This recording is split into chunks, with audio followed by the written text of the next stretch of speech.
માતાને કે તાર કામ કરવું હોય કર, ના કરવું હોય કઈ નહીં. એક જ વાત કે મારી તું કામ કરું કે ના કરું, મારી અરજી પૂરી કરું કે ના કરું, પણ હું તને નહીં છોડવાનો. તું કંટાળી જઈશ મારાથી, પણ હું તારા પારેથી નહીં જવાનો. એવી રીતે રોજ માથે પડશો ને, મારા જેવી માતા છે ભગવાનના માથે, તમારી કુળદેવી માથે, માં તારો શું બસ. એટલે આ જેવો છું એવો, મારા ભક્તિ કરાય એવી શક્તિ નહીં, મારું મને હારું નહીં, હું લુચ્ચો જ છું, હું ખરાબ જ છું.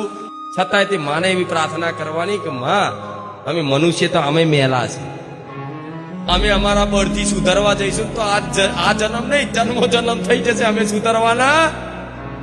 પણ જો તું મારી માં હો અને તને એવું લાગતું હોય કે આ તારો દીકરો સુધારવા માંગે છે, તો લે સુધાર દે, તાકાત હોય તો. માને કેવું પડે સુધાર દે, લે તારા શક્તિ હોય મને સુધાર દે, હું સુધારવા તૈયાર છું. પછી માં એવું કે કાતો હારો પૂરે માથે પડ્યો.